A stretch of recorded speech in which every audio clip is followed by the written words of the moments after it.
Your name and badge number? My name is Officer Shepard with the Lake City Police Department.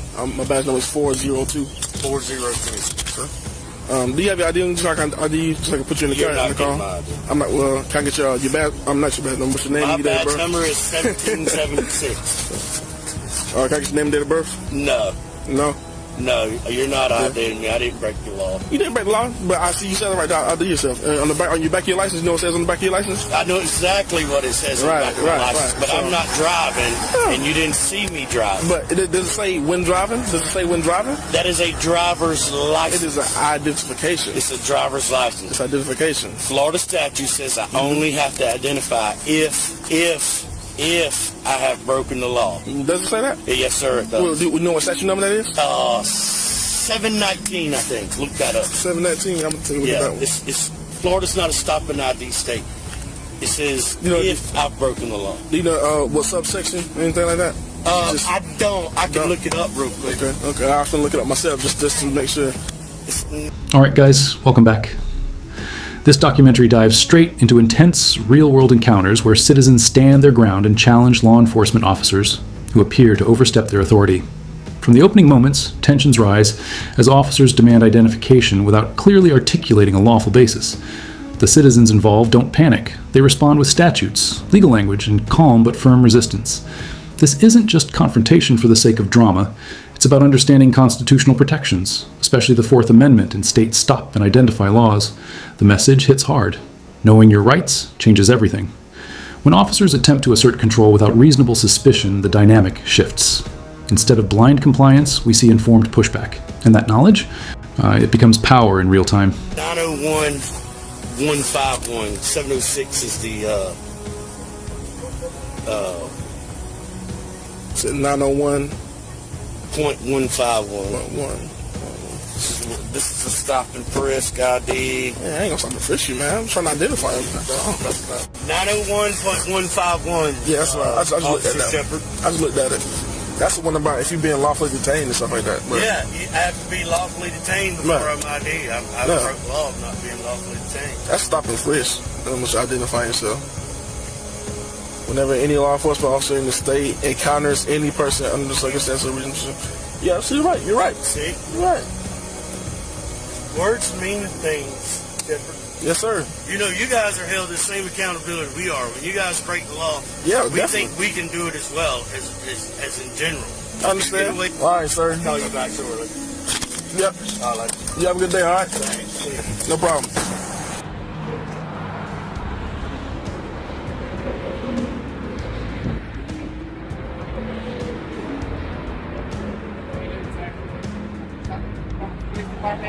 Huh? Can you from the police department? Why are you here? Had a concern for the business. Oh yeah? They can't read? I didn't see him. No, they can't read? I'm pretty sure they called you. In the first major encounter, a citizen challenges an officer who requests identification despite admitting no crime has been committed. The officer references state law, but the citizen fires back with the exact statute, explaining that lawful detention must come first. Words matter. Legal thresholds matter. The officer pauses, rethinks, and ultimately disengages without escalation. That moment is critical. It shows what happens when authority is questioned with facts instead of fear. There's no yelling, no chaos, just a battle of understanding. The citizen remains steady, refusing to provide ID without reasonable articulable suspicion. And guess what? The officer backs off. That's the impact of preparation. When civilians understand the law as well as, or better than, those enforcing it, the balance of power starts to level out. Because they don't like the freedom of speech?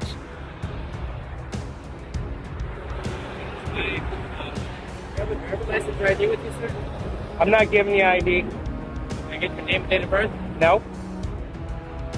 Have I committed a crime? Do you have probable cause? No, sir. Am I being detained? What's your sign say? You mind us asking? Huh? You mind us asking what your sign says? Says they screw? Okay, is that really what it says? Or does it say, I quote, fuck me?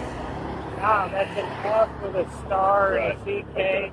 So I could actually publish that on TV. We'll talk to you. Okay, listen.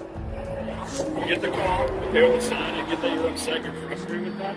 Alright, if you want your cameras directly on me, that's fine. But I do like talking eye to eye, if you're good with it, okay? So have you tried to talk to them and settle the whole issue? Uh-huh. Okay. I made it all the way to the CEO. Okay, so this is the thing, alright? We get a call, we get a complaint. You're holding a sign that does have vulgar language. No, it doesn't.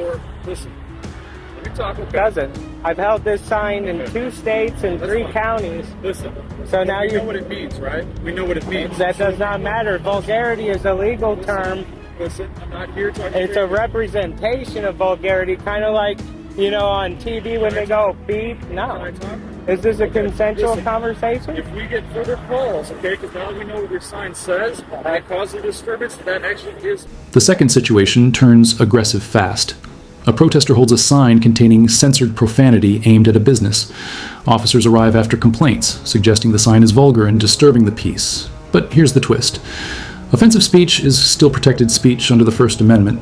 The citizen argues that symbolism and implied language are not criminal acts.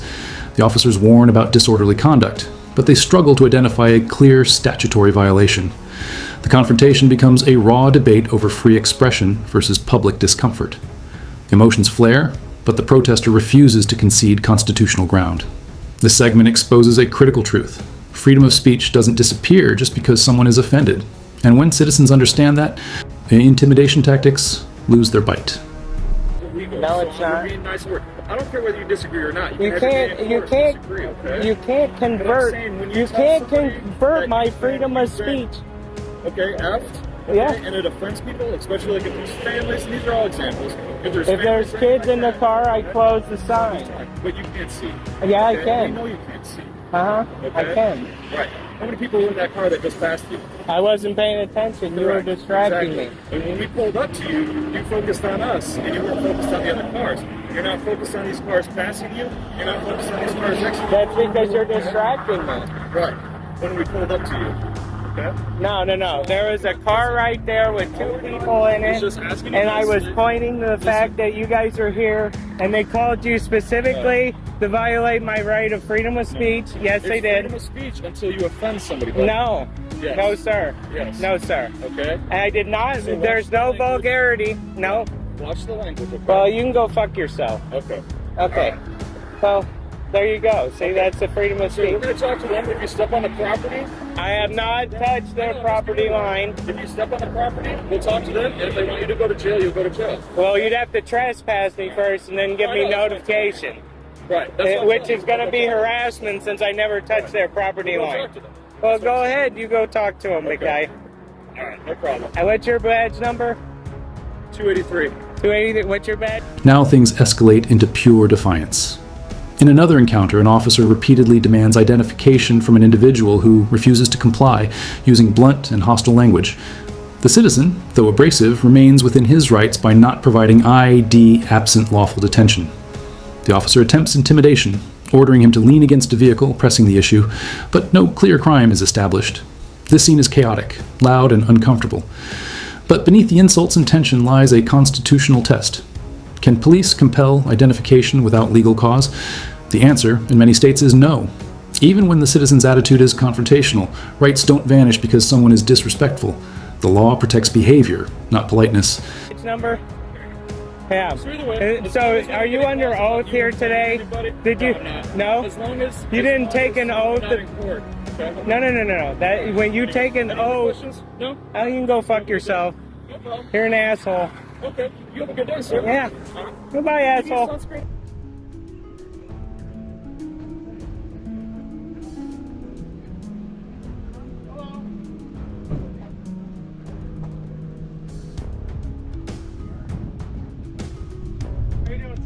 What's up, Holmes? What's up, Holmes? What's your name? What's up, Holmes? Do you have any ID? What's up, Holmes? How you doing it then? What's up, Holmes?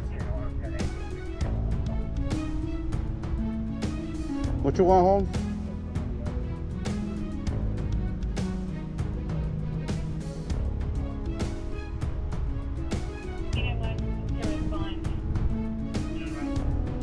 What do you want, Holmes?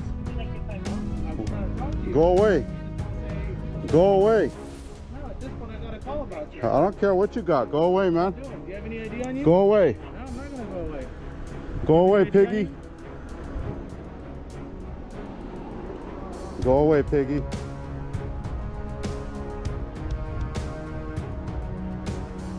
Go away, piggy. Hell no, I ain't showing you shit. What stands out across these encounters is a pattern. Authority often leans on assumption rather than articulation.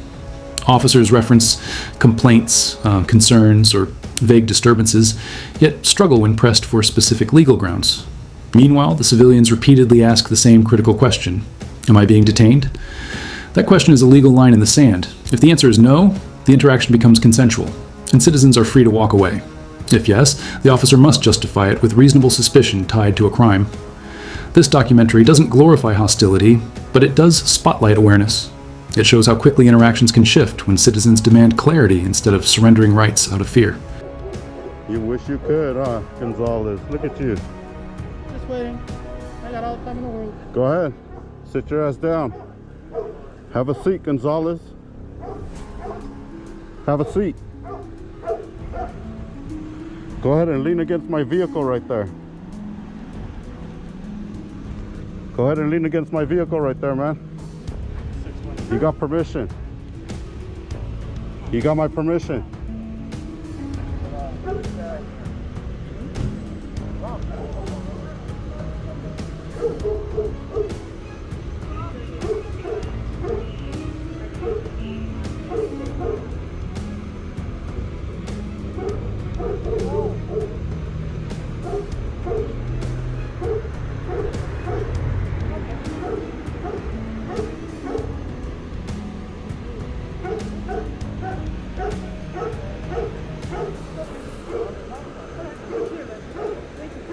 Go away, piggy. All right, guys. Go away, piggy. I told you, you ain't gonna get shit, boy. Learn the law, bitch. Learn the law, bitch. Fuck off. Please get off the sidewalk. Fuck off, man. Fuck off. Fuck off. Get off the sidewalk. What are you doing, Alright guys, here's the bottom line. These encounters aren't just viral clips. They're real-time lessons in constitutional law. Whether calm and composed or loud and confrontational, each citizen demonstrated one powerful principle. Rights must be exercised to remain strong. The Fourth Amendment, the First Amendment, and stop and identify statutes aren't just words on paper. They're active protections. But they only work if people understand them. This documentary is aggressive because the stakes are high. Misunderstanding the law can lead to unlawful detention, intimidation, or worse. So educate yourself. Stay calm. Ask questions. Demand articulation. And remember, knowledge isn't disrespect. It's defense. Stay aware, stay sharp, and always know the law before someone tries to use it against you.